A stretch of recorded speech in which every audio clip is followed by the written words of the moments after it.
A high-profile rape allegation at Chinese tech giant Alibaba has sparked a social media storm in recent weeks about the toxic work culture of pressuring employees to drink at work gatherings. As public scrutiny of corporate misbehavior grows in China, can the age-old tradition of business drinking be dropped forever? Roughly every 2 weeks, Minxi must join her colleagues after work for drinks, something she dreads doing. After all, it's not just about grabbing a few pints at the corner pub. Instead, it's often a drawn-out affair involving forced smiles with clients and formal toasting etiquette, and she never feels comfortable. Sometimes, people make inappropriate sexual jokes, and I have to pretend to find them funny.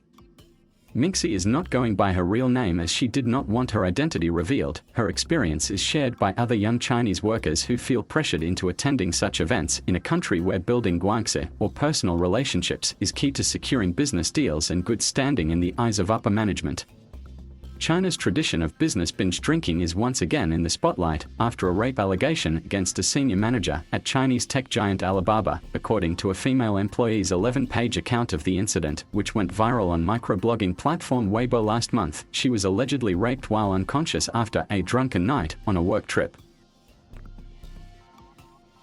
Accusing her superiors of ordering her to drink excessively at a business dinner, she said she had woken up later in her hotel room naked, with no recollection of the evening's events. After obtaining security footage, she said that the manager had gone into her room 4 times during the night. Alibaba sacked the manager and said that he would never be rehired.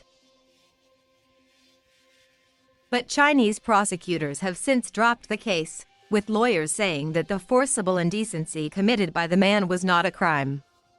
Police said he would remain under detention for 15 days as punishment, but the investigation was closed. Still, it has prompted a social media storm, not just about sexual harassment at the workplace, but also the toxic tradition of coercing employees to drink excessively while at work social events.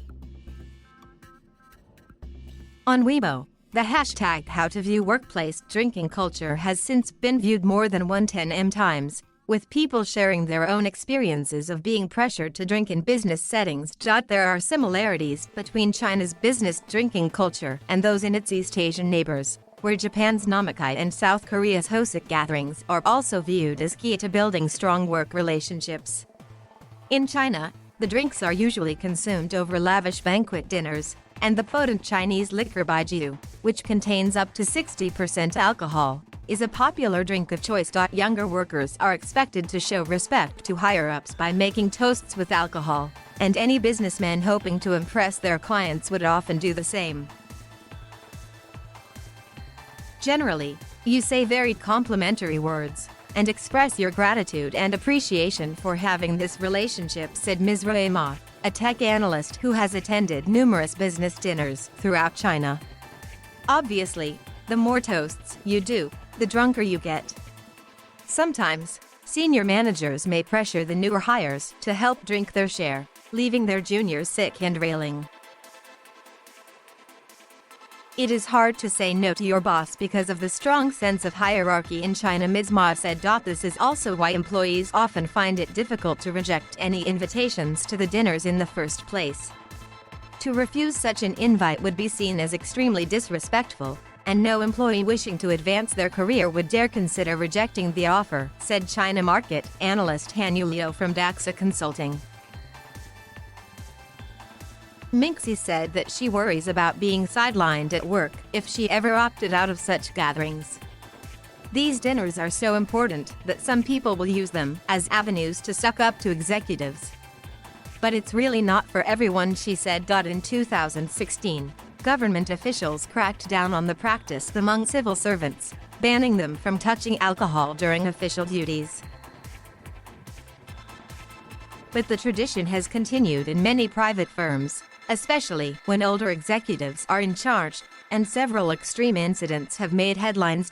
In January last year, a security guard in Shenzhen died after reportedly being pressured by his boss to participate in a drinking contest during dinner after work.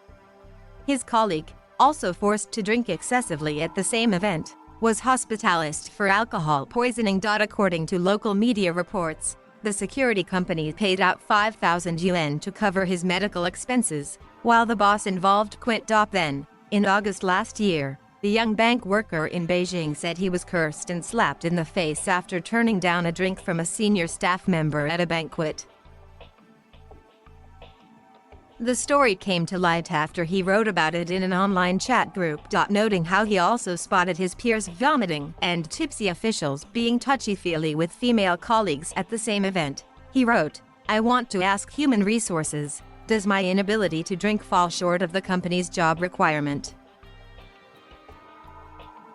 In response, the bank confirmed that a senior employee had acted out of line and apologized on his behalf.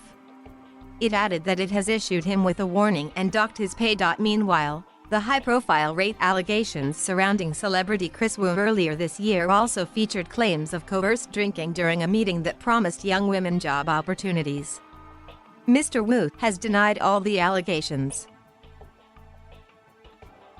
Given the massive outrage over these recent incidents, experts say that the days of forced business drinking may soon be over. The Chinese are very connected on the internet, and just given the sheer amount of people online, they can take down people and companies very quickly. Amid an ongoing wider crackdown by the state on several industries, including on some of the country's largest firms, companies will also be more careful about doing anything that risks government action. Taking into account recent dynamics between China's corporate and political space, the last thing firms want is to come under the spotlight, Mr. Liu said. After the Alibaba case broke, CEO Daniel Zhang reassured employees in a memo that the firm was staunchly opposed to forced drinking culture. Shortly after, China's anti-corruption watchdog called for an end to the disgusting tradition, adding in an online commentary that it would strengthen oversight of Chinese companies to combat it. China's after-work drinking culture will definitely change, said Mr. Liu. Thank you for watching. Please subscribe.